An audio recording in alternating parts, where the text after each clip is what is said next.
Ինչ եք կարծում, քաղբանտարկյալների ազատ չարձակումը իշխանության վախերով է պայմանավորված, այսինքն վախենում են հավասար պայքարից։ Այո, այսօր մեր Հայաստան դաշինքի ցուցակի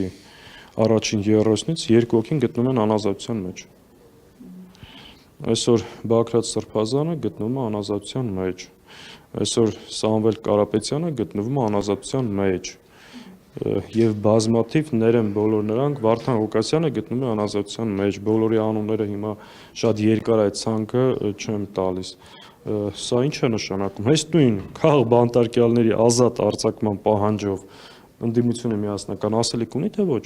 Իսկ այս շղթան կշարունակվի, պարոն Սաղաթելյան, մինչև ընտրությունները։ Եթե հակազդեցության չարժանանան, այո։ Որովհետև այս չարիքի ռեժիմը իր վերարտադրելու միակ հնարավորությունը մնացել է այս ապօրինությունները, ձերբակալությունները, հալածանքը եւ տարբեր ուժերի գործունեության սահմանափակումը։ Ինքը այլ հնարավորություն չունի վերարտադրվելու, որովհետև ինքը վաղուց չունի ժողովրդի աջակցություն։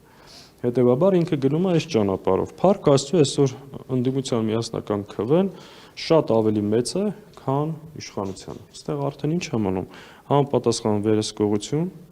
այս ապօրինությունների դեմ առնելու կամք, բայց ոչ թե Facebook-ով, խոսքով հայտարարությունով, այլ գետնի վրա։ Իրանք պետք է հասկանան, եթե որևէ կուսակցության չգրանցեցին, դրա դիմաց ունենալու են շատ մեծ հակազդեցություն։ Եթե շարունակեն ձերբակալությունները, կարող է մինչև ընտրություններ չհասնեն, որովհետև ժողովրդի համբերության բաժակը լցվի, դուրս գան, ցույց տան իրենց տեղը։ Խոսքը սրա մասին։